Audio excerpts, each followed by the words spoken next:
This is the Relevant Podcast.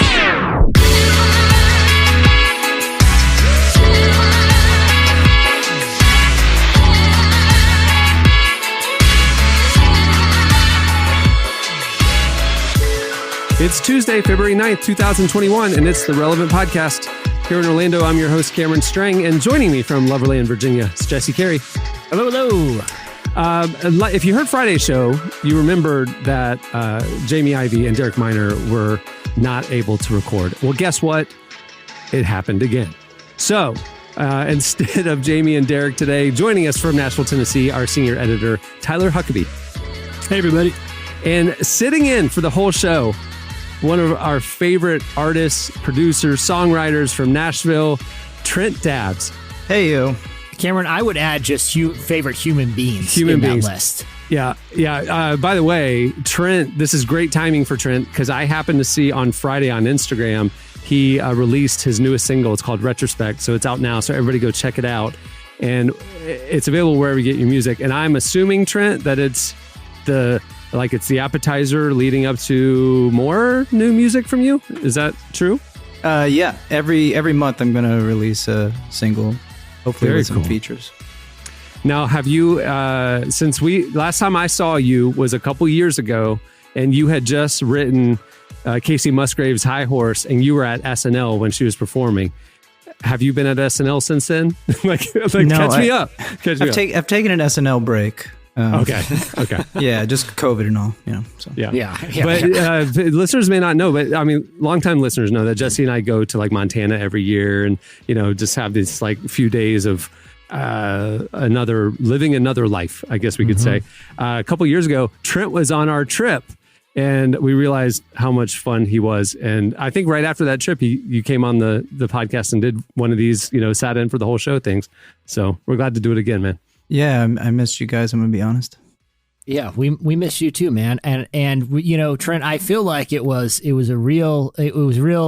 some sort of divine intervention that made us randomly get paired up together in one of these little boats that drift down the Bighorn River. I think they took the two guys on I think the guides just said, if I'm just visually doing a lineup here, what are two guys that are going to just care the least about catching fish and probably cause the most trouble? Can we at least isolate them in one single boat and drift them away from other anglers out on the river that afternoon? Well, guess who depleted the Bighorn River of trout those 2 days? Me and Trent, did we not get? I feel like first day we were goofing around a lot. Okay, we were goofing around. Look, guilty as charged. Day 2, fish were freaking jumping in our boat. I think they realized what a great hang we were, and they were just literally biting hooks just to hang out with us for a couple of minutes. Am I exaggerating that we just slaughtered that river those 2 days? Jesse, there's no exaggeration whatsoever in your voice. None. I mean, I feel like the fish didn't take us seriously, and then they started nudging each other. And they were kind of like, oh, God, here they come. We're screwed. They're like, we might as well just surrender, which is what they did. Yeah. Like I have no technique with the fly thing. Okay. That's I not still true. That's don't not fully true. understand the mechanics of it. Right. But I know they were biting my hook, and I think they were just surrendering because there's no point in trying to evade us. Yeah. I felt like you were more like the movie The Natural, but with fly fishing. Is that accurate? Too. I feel like that too. I feel like if there was some sort of like professional fly fishing league, like I would be that angler that like scouts come. There's like legends brewing, and they come and they want to come draft me and recruit me, and it really could be an inspirational sort of Blindside style film. I think, Trent. Good Lord. I mean, I haven't seen you on Field and Stream. I'm kind of upset. Is that weird? I wanted the cover. For the stream. All right. So we have a great show in store for you today. Coming up later, we talked to bestselling author Sarah Bessey. She has a new book out. We talked to her about how her idea of prayer has evolved over the years and what it means to hold space for others while talking to God. We also have slices and your feedback at the end. But before we get going, if you heard Friday's show where we had Andy Mineo as our guest cast member for the show, I didn't want to get into the show without giving you listeners a chance to get to know Andy. I want to do the same thing here with Trent. I have some questions, some of the same questions I gave Andy, but some questions that we just want to throw at Trent to give you guys an opportunity to get to know him a little better. Are you ready for this, Trent? No. We want the real Trent Dabbs. I don't want this polished SNL version of you. Yes. I want to get real. I'm so polished. I'm so very polished. I'm going to take the polish off. Okay. So the first question I asked on Friday, same one. I'm going to start off with you. Then we'll mix it up. So music is your profession. So other than music, what topic could you give a 20-minute presentation on without any preparation? Ooh, that isn't music. Yeah, right. Not music related. We might as well throw fly fishing in there too. Probably Sorry. film. Film? Yeah. Hey, in what way? And by film, I say just movies or seasons of television. Like what shows? What seasons of what? I'm currently watching Your Honor. Great show. Dude. Oh, it's fantastic. I could have been the most excited human being on earth to see that Freaks and Geeks came out on Hulu, which is the best show of all time. Yeah, and it has the original music on there, right? Wasn't that the? Yeah, I was wondering if that was why it wasn't coming out. Probably the same reason Wonder Years couldn't be released, because they had to get permission for all those insanely great songs. They use like Billy Joel and Elton John, and I mean, like, I would think it would take a long time to get all those people on board. I like that the name of your presentation is Seasons of Television, like by Trent Dabbs. Hey, Trent, has COVID dramatically? Because I feel like this is probably an obvious question, but for me, like I watched TV, prior to COVID, but now it's like I find myself like just doom scrolling Netflix and like seen it. Ooh, a new season of a game show about glass blowing. Yes, like I'm excited about that, as I was for like the finale of Breaking Bad. Like, oh, the big reveal. Ooh, more glass blowing. Like, how desperate has your TV watching gotten during the pandemic? Oh, I would say pretty low. Yeah, it's Are we talking like Housewives low? Have you gone down the Bravo rabbit trail, or no? I haven't gotten that far. All right. What's the most embarrassing thing you watched during COVID? Probably The Bachelor. Oh no, yeah, that's pretty bad. No shame. And I'm going to blame it on my game. daughter. Like, she's watching it, and Dad doesn't care. Yeah, it doesn't affect his masculinity whatsoever. All right, Trent, what if you had a time machine, what year would you visit? I would visit probably the 1965, right when the music was happening. Yeah. Really? Yeah. Interesting. Any particular location? Where would you want to be? Probably California. There you go. Yeah, that's like Beach Boys era California, right? Beach like Boys, yeah. It was really that's like, so you're basically saying like Once Upon a Time in Los Angeles era, like you'd be kicking it with Leo and Brad, just kind of checking the scene out. Yep. And everyone would be, thinking I was him, and it would be confusing, but we'd get through it. Then I had to blowtorch the Manson family. It'd be a wild time. Just a wild time. All right. What is your most treasured material possession? I would have to say I have a picture of Neil Young that was given to me by Ted Danson and Mary Steenburgen, and when it was presented, she was like, I think this was around the time that you met him in Nashville. So it was like the most thoughtful gift I've ever received. You just threw a Ted Danson, just kind of like a little, you just dropped it. That was the intention. He's not even the marquee part of the story. It's really very nice. I would make the case that you have an actress who's been in some of the funniest movies of Step Brothers. How many Will Ferrell movies has she done total? Do you know, Trent? No, but I did watch the outtakes of Step Brothers with her, and that was like surreal. Yeah, that was surreal. Because she was, I was like, what was the scenario where you and her were watching outtakes to Step Brothers? She has a place in Ojai, and there was like a writing retreat that she had there because she's a writer. So that's how I got to know her. And we had a writing retreat. which is insane how beautiful that place is. It's like outside it's like Whole Foods. You just go and grab orange off a tree and make some orange juice. It's another life. Is she as nice as she appears in all of her roles? 112%. Like she and Ted together would be the couple that I would just want to emulate forever. They dote on each other. They don't have their cell phones when they're talking to you. And Ted's like, "How are the kids?" I'm like, "Wait, you're Ted. Why would you care?" I mean, yeah. It's remarkable. Like I think it just has to take a lot of effort, and they're beautiful people. Yeah, that's awesome. Yeah. All right. Do you have a scar? And if so, how'd you get it? I have a scar right here on my finger from trying to change a light bulb yesterday. Light bulb broke. Oh, yeah. So it's not deep, but it's there. Nonetheless, it is there. Did it break?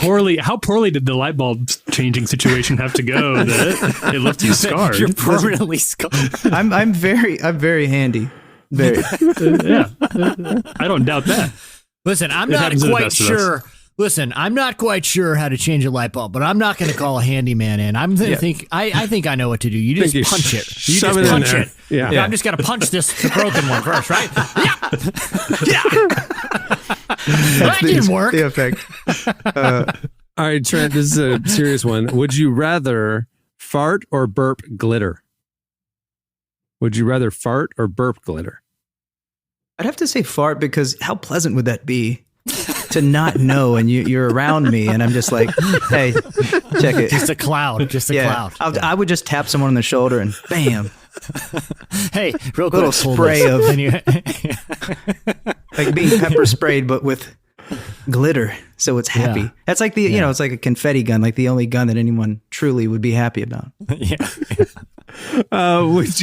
Would you rather be able to run at 100 miles an hour or fly at 10 miles an hour? I think I would fly. I think I would just, because it would feel so careful, at 10 miles an hour. I could like high five, pigeons. It's really more of a glide at that point. It is a glide. It's not a drift. Yeah. It is a drift. Would you rather run 100 miles or slowly and awkwardly glide? Like it's like saying, "Hey, you can have the gift of flight, but the maximum height's 4.5 feet." It's like, that's kind of ruins kind of the fun, because then I'm really low, man. I am really low. Like, you're just hitting people, Yeah, exactly. I gotta lay down to like be, or like be in the cannonball position, and now I'm just a hazard whipping around at chest high. Chest high. People playing basketball, you're like, "Heads up, guys! Hey, hold up!"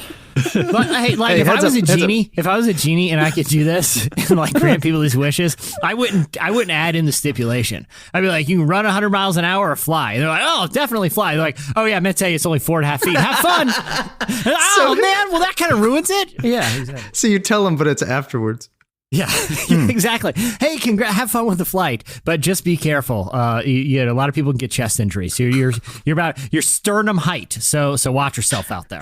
All right, Trent, would you rather be 4'5" or 7'7"? I'm gonna go with 7'7". I've always wanted to be tall, but I mean that's overly tall. But you know what? It's something to talk about.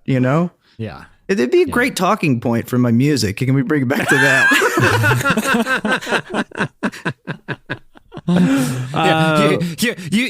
You would call the band Tallest Man on Earth and be like, "Bad news, guys. Legally, the band name's mine now. I'm now releasing music under the name Tallest Man on Earth. Sorry, it's legally mine." Taller man on Earth. Would you rather go without TV or junk food for the rest of your life? Oh, I'd rather go without junk food for sure. Yeah, I agree with that.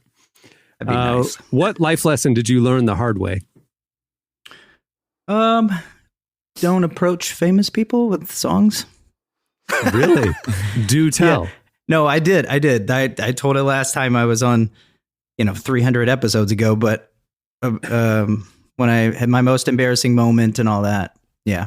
This was your encounter with Garth Brooks, right? Yeah, it was just 17 years ago. Be clear, a different phase of your career. Yeah, different phase. I was a completely different human.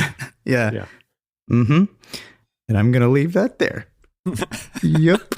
People can go in the archives to hear exactly what transpired you at the gotta go diner back. that fateful day. Yeah. Yeah. Johnny Swim episode. How did you spend the money from your very first job?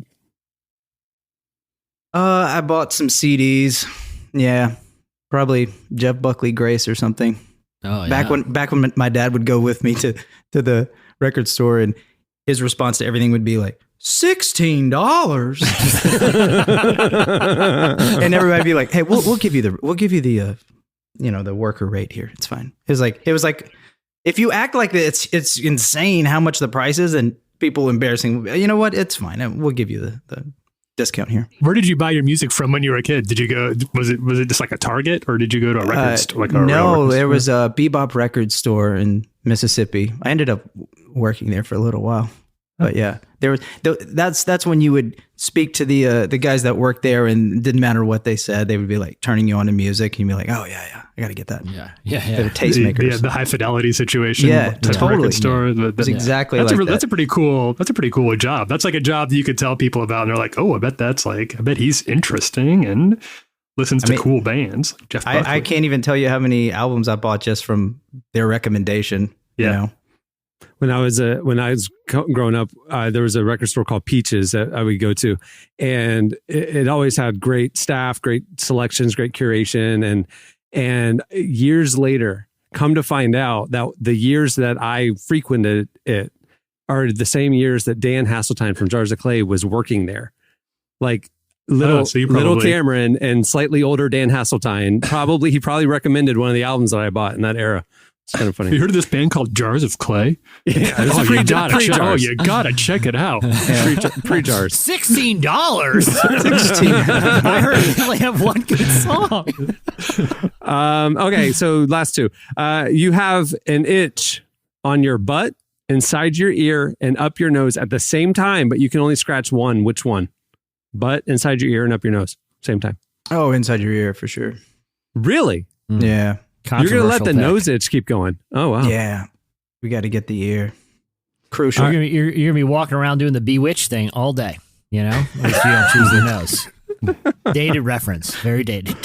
Dated. Hey, Nick at Night. All the Nick at Night moms out there, that one's for you. That one's for you. That's free. A little Samantha gag for the old timers.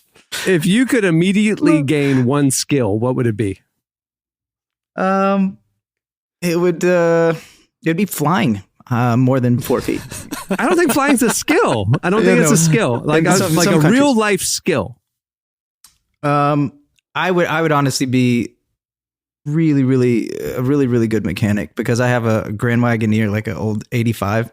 Nice. And I've learned a lot about it, but still I get stuck in the 90s, because when my phone dies and I'm on the interstate and it's on the side of the road, I'm suddenly hitchhiking. And it would be nice to lift up the hood and not, and be like, it's the defibrillator caps and the manifold truss.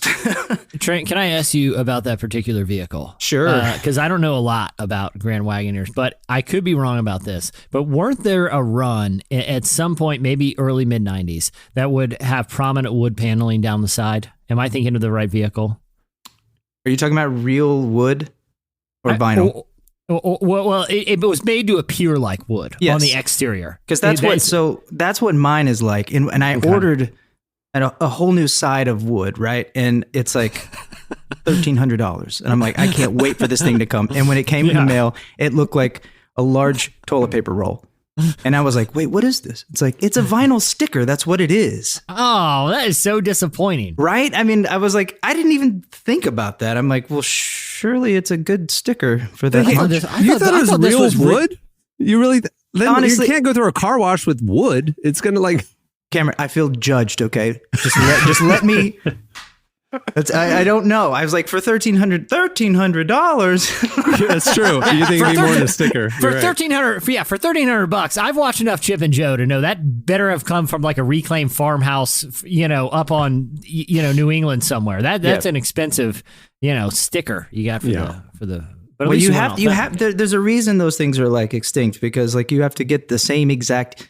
Like when the engine died, you couldn't just get like a Chrysler engine. You have to get the exact same model from the Jeep, like from a junkyard, the whole thing. So yeah.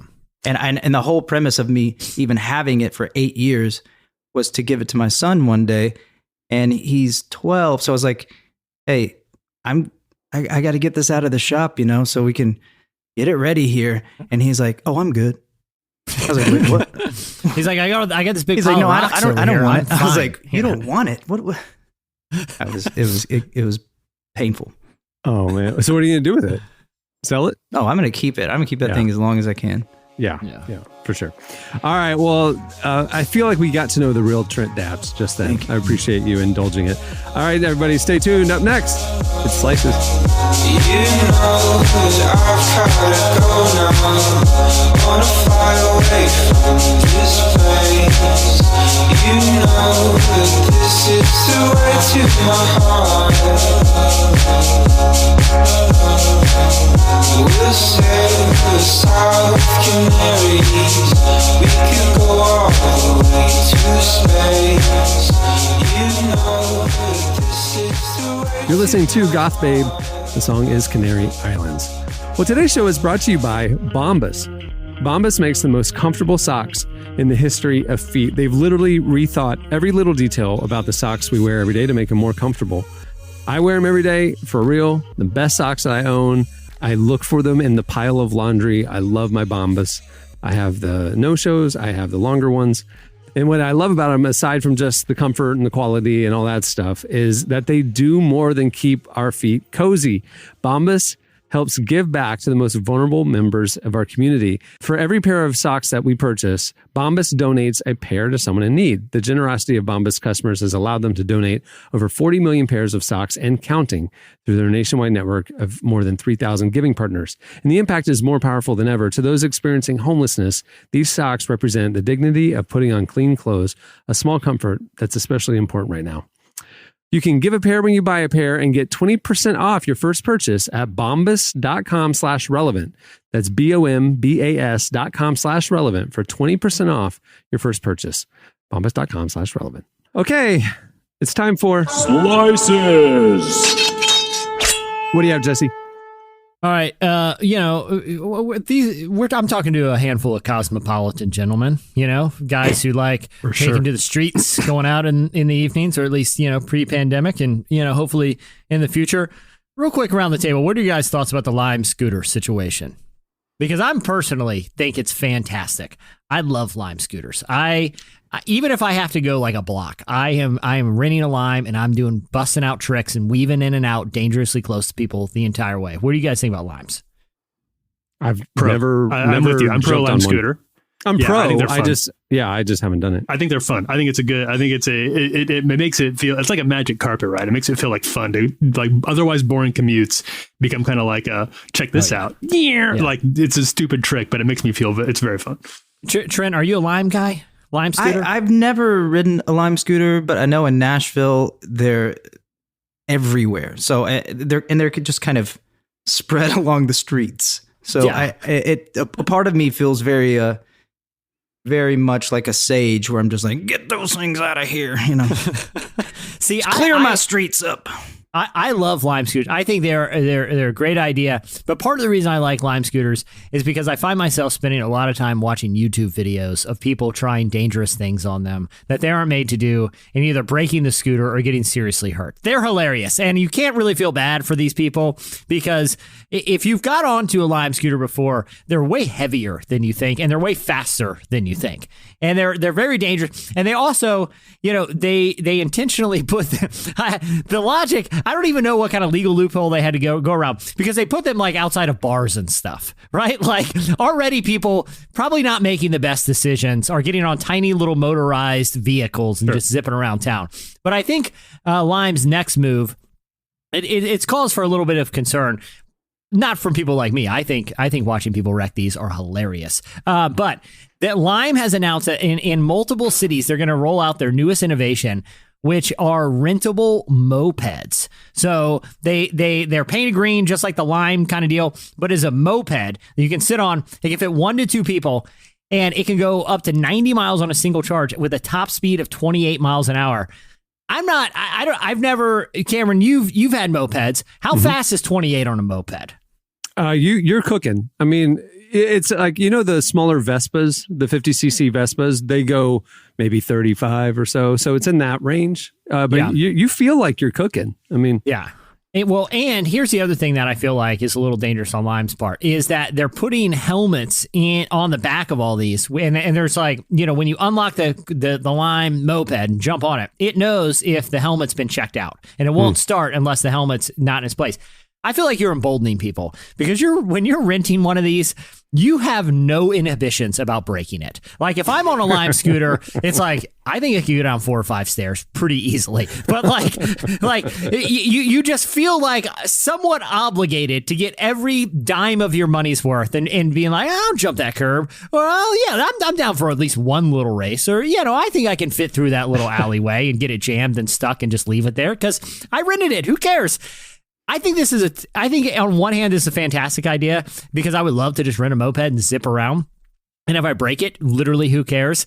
But I also think it's a profoundly terrible idea for public safety because the other thing, too, is you're giving people a helmet. You're emboldening them. You are daring people leaving like a nightclub at 1:30 in the morning to do something crazy on a tiny moped that they have no experience driving because they don't own it and there's a helmet on. I think on one hand, it's a terrible idea. But on the other hand, I am very, very excited for all the videos that we soon get to see of like hipsters attempting to jump these in urban areas and going like evil Knievel with really ill-advised moves because we're the ones who get to absorb all the content here, us rational people. I think on one hand a terrible idea, the other hand I think it's a fantastic idea. Rentable mopeds. I mean, because I would even need a destination. I'd be like, I don't know, I'm just going riding a Lime around and I'm probably going to break it by the end of the day. The thing that bugs me about them all is just like when the people get to where they're going, they just kind of leave everything on the ground. As you drive around in any city, it's just like there's just scooters and junk laying around. Eyesore. Yeah. And so have you heard they're working on the autonomous driving? So like the scooters and stuff will be able to drive themselves back to one of the charging stations and stuff. Like that would be better than just walking outside. You walk outside of a restaurant downtown and you just see like 5 of them, like a flock of seagulls, just kind of sitting there in a little. But is that better or worse than 5 of them driving themselves? Yeah, it's a little sidewalk? weird. It could be a little eerie, I suppose, especially if you're leaving a bar late at night, maybe not already thinking clearly. You're like, guys, 5 ghosts on scooters outside. It was weirdest thing. Well, I got to disagree about them laying around. I don't really care because half the fun is just ghost riding it into your destination. Like, the restaurant's right up there, guys. I just jump off my moving Lime and just let it crash into the nearby trash can. It's like, that's part of the fun. I didn't buy this. I rented it. So, Lime, you figure it out. Oh, my gosh. This is near you. This is sponsored by Lime, right? Yeah, for real. All right, what do you have, Tyler?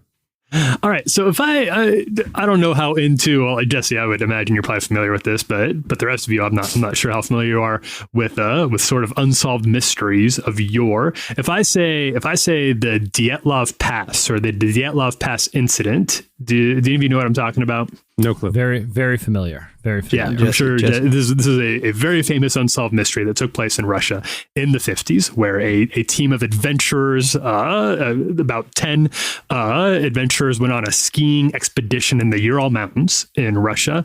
And it was a multi-day hiking, skiing adventure, and they went missing. And some days later, after rescue teams were sent out, their tent was found torn apart, and the team was found. They had all died, and it was a total. Nobody knew was it Yetis? Was it UFOs? Was it some sort of secret Russian, Soviet Union military experiment gone awry? Because there was just no way there was no understanding of why this would have happened. No evidence to suggest what would have gone wrong. So. Last year, 2019, rather, there's a young researcher by the name of Dr. Puzrin, and he heard about the story of what happened at this pass, and he got interested in trying to figure out what had gone wrong. So he started doing some research, and he had hit a dead end, was not able to figure out what had actually gone on until he saw the movie Frozen 2. And as he was watching the snowfall in that movie, he realized that they had done a lot of work on how snow actually falls in these CGI models. So he reached out to Disney, was able to sit down with some people there at Disney to figure out how they had calculated this. And he used their models that they'd used for Frozen 2 of how snow actually falls to create a similar experiment on a computer of how snow would have worked at the time of the Dyatlov Pass. And what he found is that there was an avalanche that had taken place that evening that had then been covered up by snow. So all evidence of this avalanche had actually been erased basically overnight. So they sent their camp tumbling down, and that's what actually caused the deaths. But for the past 62 years, nobody had figured it out until this kid saw this movie and realized that this is how snow actually works because of the Frozen 2 CGI model of snow. I wonder how Frozen many 2. other mysteries going to be solved because of Pixar. Because of Frozen 2. Because of Learned a lot of lessons in that movie. You know, I have young children, and so I've seen Frozen 2 probably north of 400,000 times. And have you guys seen the film? Yes. Okay, I haven't actually. No. Oh, Trent, have you seen Frozen 2? No, this is a movie? That's right. It's a film. It's a film by Walt. What's it called? I think it's Walt. It's an upstart. Walter Disney. Walter Disney is, I believe, is the filmmaker. A French auteur. No, but I love walking around my neighborhood. If I hear kids like playing anywhere, I just go like this. Like that's like the main thing in the movie. It's like they hear this like haunted like cry in the distance. That is some sort of like, Scandinavian weird folklore thing that Disney appropriated and jammed in the movie. But I love doing it in a neighborhood whenever you hear kids playing, because you just hear them stop and be like, oh my gosh, that's the ice horse calling. Like you can literally just freak out kids in any neighborhood by shouting that out as loud as you can. I do it all the time whenever I hear kids play it. It's really great. Trent, do you have a slice today? Yeah, let's call this header, Pardon Me. Dolly Parton turned down an offer to receive the Presidential Medal of Freedom twice during the Donald Trump administration. Oh my goodness. Right? But it come to find out that it was because her husband had the COVID. I don't know why that bothers me when people say the COVID, but COVID. And so she couldn't make it. And then Joe Biden talked to her about getting the same award, and she said, well, she's just going to decline. She says, now I feel like if I take it, I'd be doing politics, but I'm not sure, she said. But I don't work for those awards. It'd be nice, but I'm not even sure I deserve it. But it's a nice compliment for people to think that I might deserve it. And that this is something that I love about her, because I watched the documentary about her, and she doesn't get into politics. She is one of the only artists that I can think of that every single person at least doesn't have a problem with. Like, she's amazing. And when I saw this header, I was like, what? This has got to be political. But turns out, you know what? She's just not going to do it, which must be nice. I'm just going to turn down this huge award. It's fine. Dolly Parton has like her moral compass. Like, I feel like, if I feel like she could just be like some sort of wise sage that we just go to with questions. Like, I don't know, we're in a real pickle here, humanity. Let's see what Dolly Parton thinks. Because honestly, like she's always right about everything, and is always like anything that you read about her, or the film or the podcast series. I know, Tyler, you talked to Jad Abumrad on this show about the Dolly Parton podcast from the Radiolab crew that was so good. She just seems to have a really interesting sense of not necessarily like morality, but like ethics about what is just right. Like I feel like morality standards ebb and flow.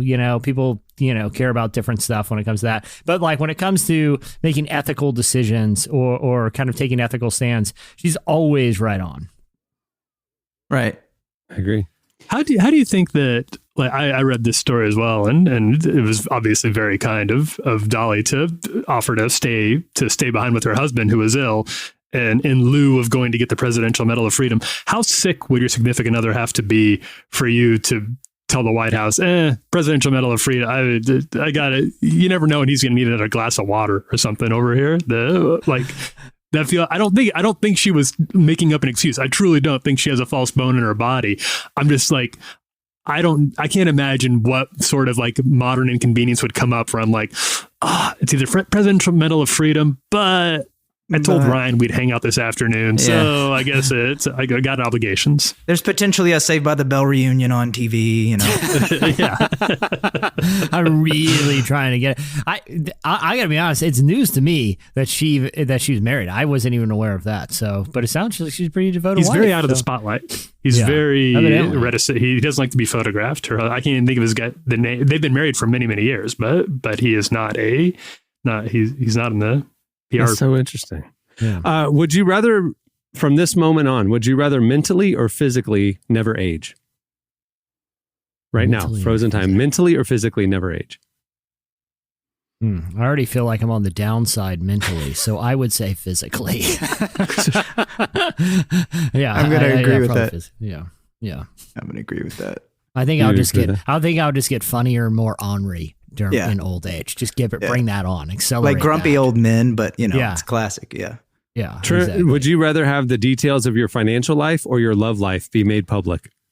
Ooh, let's go with love life, because then I feel like it might be some sort of optimistic promotion for marriage.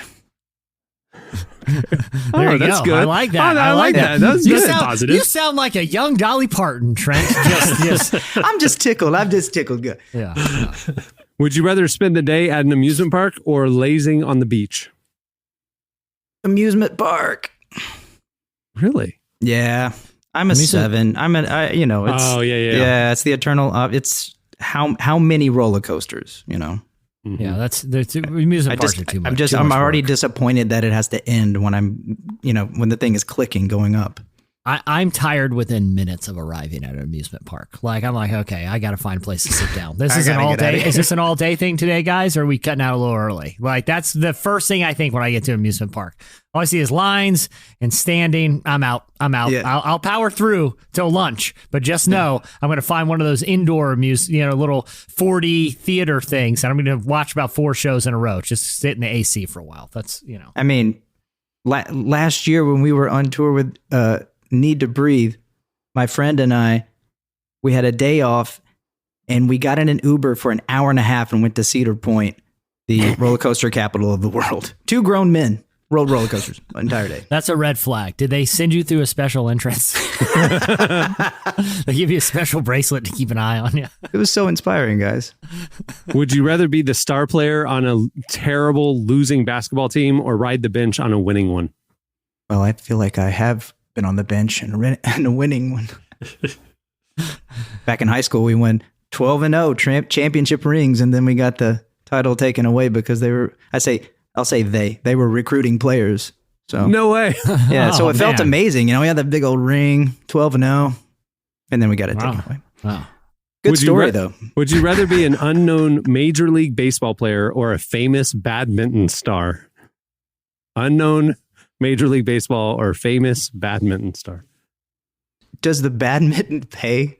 I don't know. Well, that's the thing. Literally, even like a non-famous Major League Baseball player, it's like, that guy plays Major League Baseball. That's pretty cool. It was like, hey, that guy's the most world's famous badminton player. I'm like, well, what does he do for a real job? Because Yeah, that sounds like a YMCA activity. because great. I'm really good at crochet, or croquet, and if we have a barbecue, I'll be sure to invite that guy. But in the meantime, how's he earning an income here? Although every now and then, it never seems to last very long, but every now and then you get one of those guys, and it becomes the start of like the badminton renaissance. Like I was like somebody who's really good and good in front of a camera, like knows how to work the PR, and all of a sudden everyone's going out for the badminton team at their local high school. I feel like that's what the Olympics are like. It's like all these sports that nobody ever pays attention to, and now he's a national hero.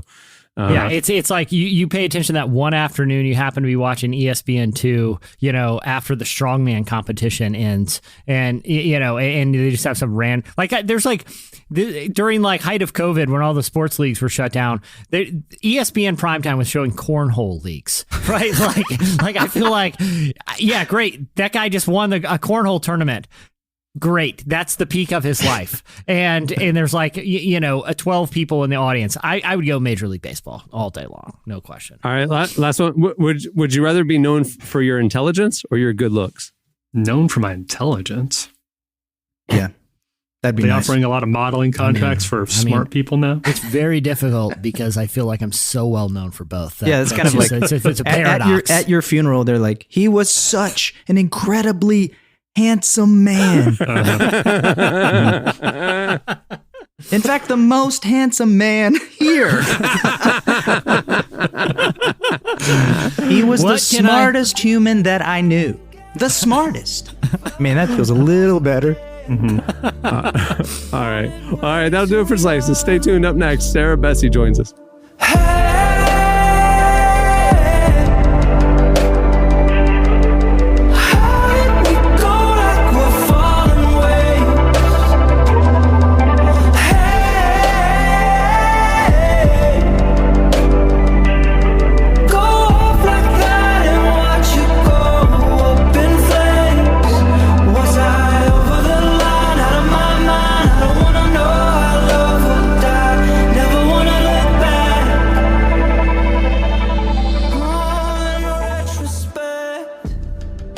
You're listening to our guest cast member, Trent Dabbs. It's his new single, Retrospect. Go check it out wherever you get your music. It's great.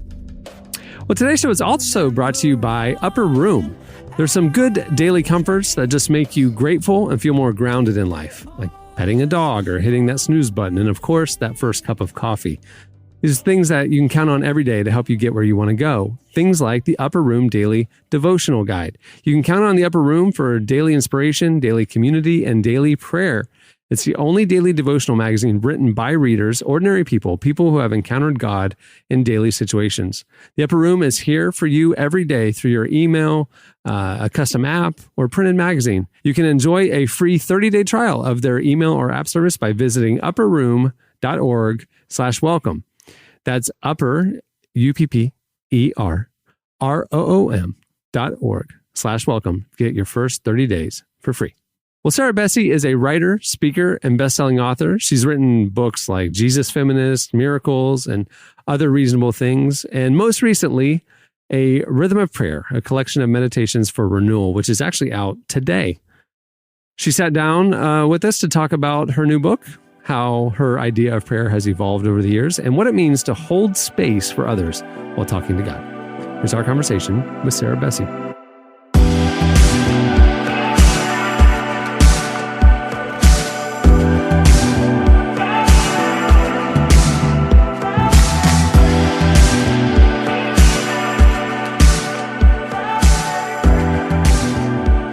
You've released enough books now that to be kind of familiar, you know the drill.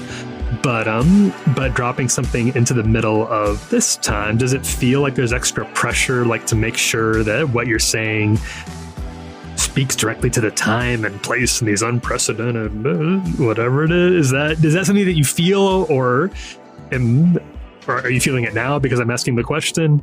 Well, I wasn't before, but now thanks. No, no, I think so. I mean, because originally this book was actually supposed to come out in at the end of September in 2020. And it got pushed back because of the pandemic and because of, just all the myriad of reasons that are going on right now. And I remember feeling really disappointed because I felt like it was incredibly timely for that moment in time. And then all of a sudden, this last few months has kind of happened, and it felt a little bit like this might be the most timely thing I've ever been able to be a part of, which, is rare. I'm rarely one with the hot take, right? And so having something like this at a moment, only on Twitter, like once in a blue moon. Okay. But there's this moment in a lot of these prayers, I think, especially because it's collaborative, and there's so many different people's voices here, it just ended up being right on time. Tell us about the book a little bit. What is it? So this book is called A Rhythm of Prayer. And it's a collaborative book about prayer and examples of prayer with an incredible community of readers and writers and activists and leaders who mean a lot to me. And I think a lot to a lot of folks who have found them to be really good and faithful leaders. So people like Lisa Sharon Harper, Nadia Boltz-Weber, Barbara Brown Taylor, Emmy Kegler.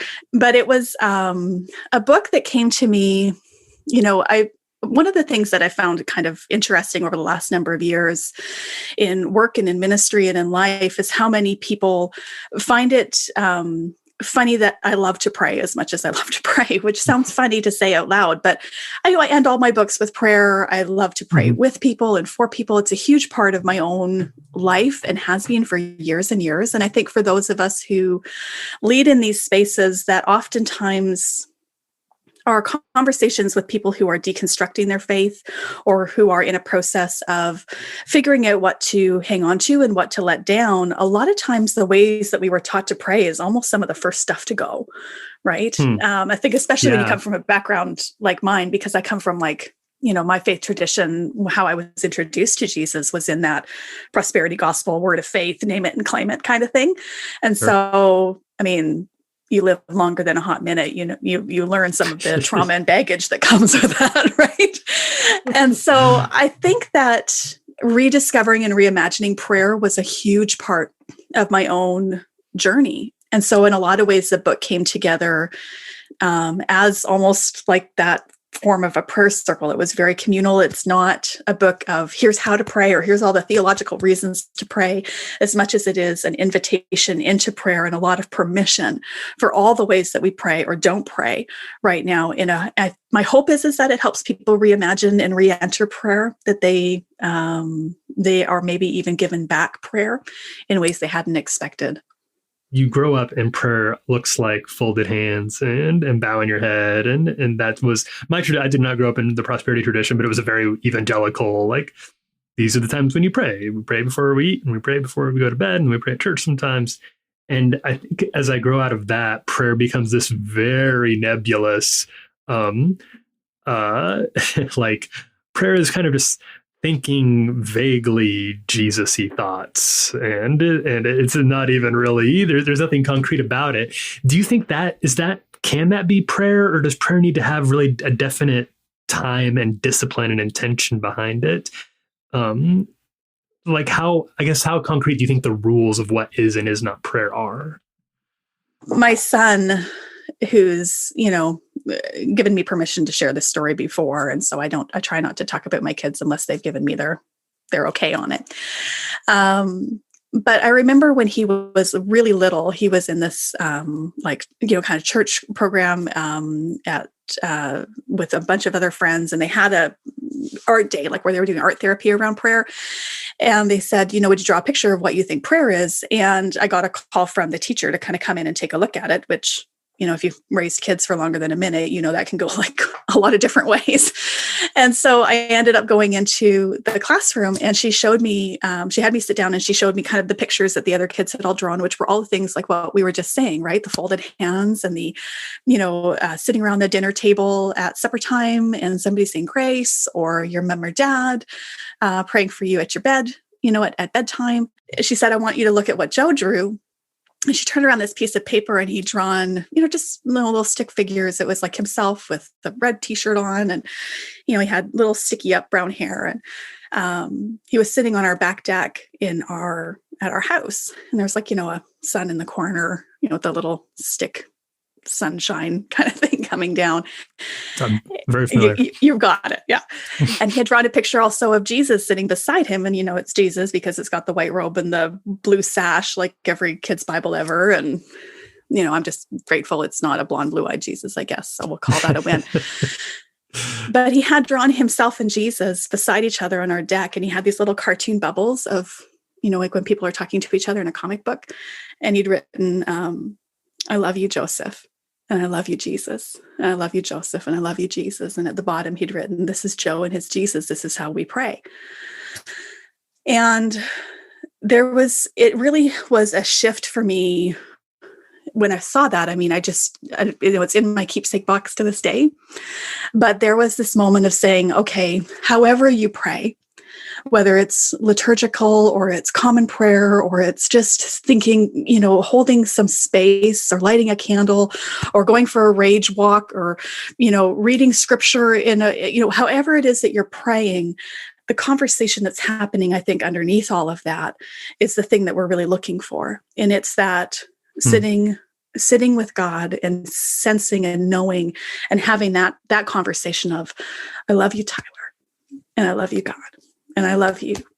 And just knowing that that's the thing that's actually happening underneath all of it, I think. What a story. What a really powerful, yeah, that's really as illustrations go.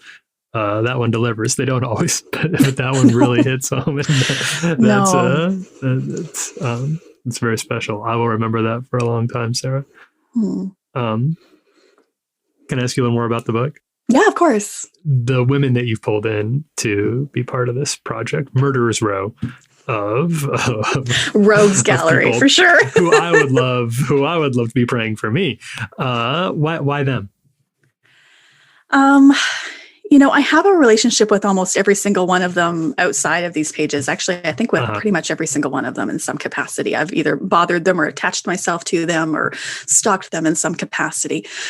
And I asked these group of women because I trusted them to pray honestly, I think.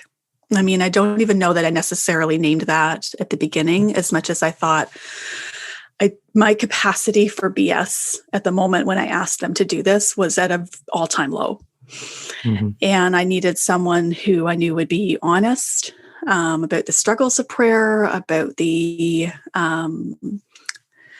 even sometimes the loneliness of it, the purpose of it, and would allow room for the whole totality of what it meant to be a human person.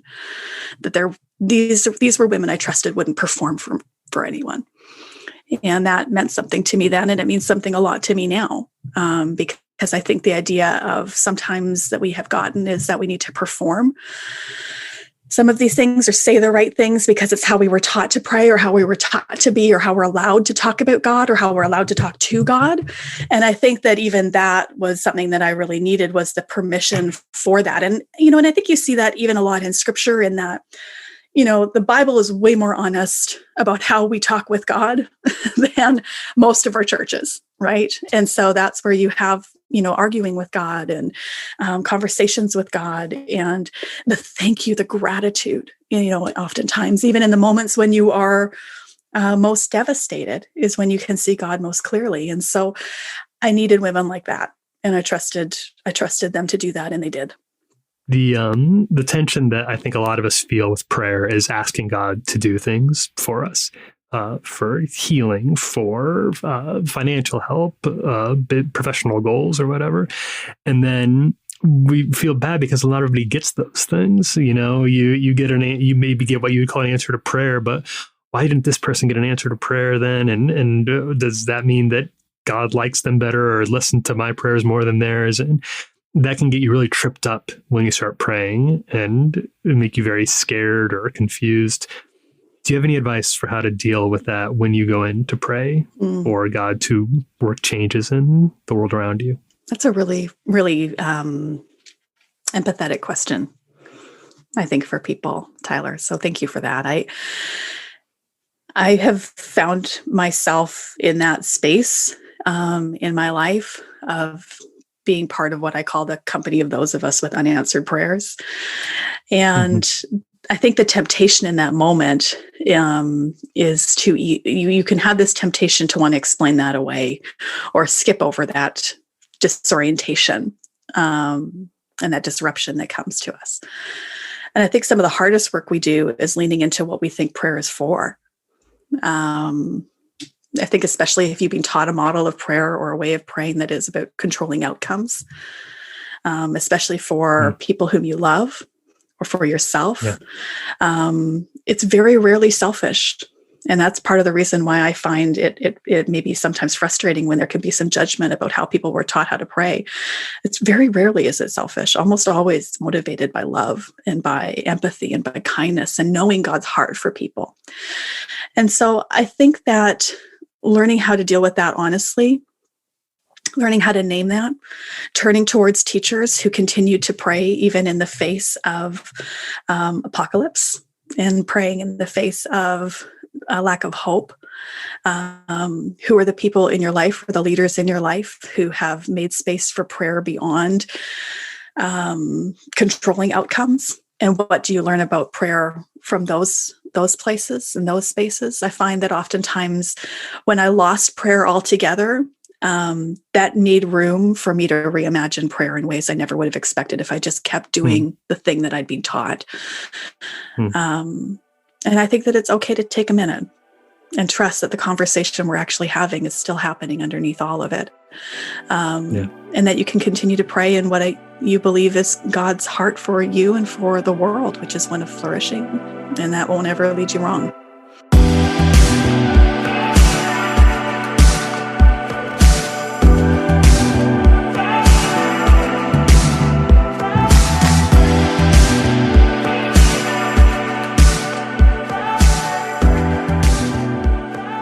That was Sarah Bessey. You can buy her new book, A Rhythm of Prayer, today.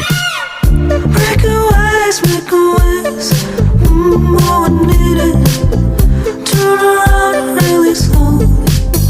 Breathe some air, taking time. Hold around your neckline. Oh, I love moving slow. We're in the wrong season. In the road.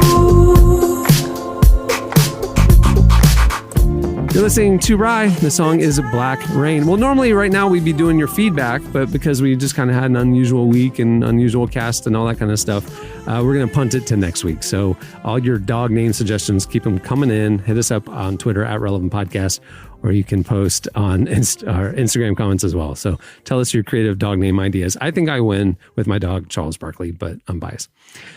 Hey, check out the new issue of Relevant. It's out now. The January-February issue features Pharrell on the cover and some amazing content. It's available for free. Just go to the homepage of Relevant, click on the magazine tab, and there it is. Only have a few weeks left before we debut our March issue, so get it while you can. And also, thanks to Sarah Bessey for joining us. You can follow her on Instagram at Sarah Bessey. All right, on that note, we'll wrap things up. Trent, man, thanks for sitting in with us. It was a blast today. Yeah, appreciate it.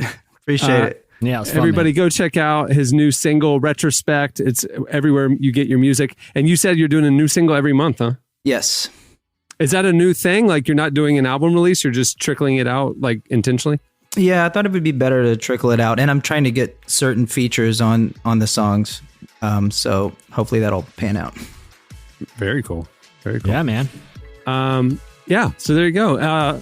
On that note, we'll wrap it. I'm Cameron Strang. I'm Jesse Carey. I'm Tyler Huckabee. I'm Trent Dabbs. We will see you on Friday. Have a good week, everyone.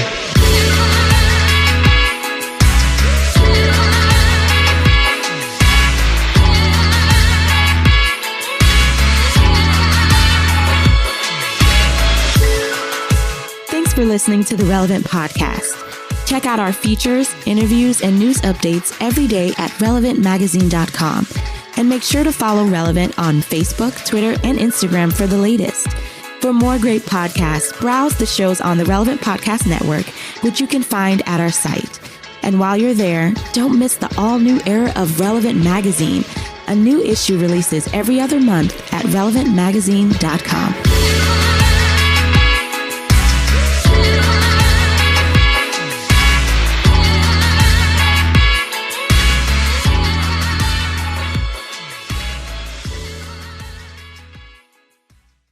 That I had to blowtorch the Manson family. It'd be a wild time. Relevant Podcast Network.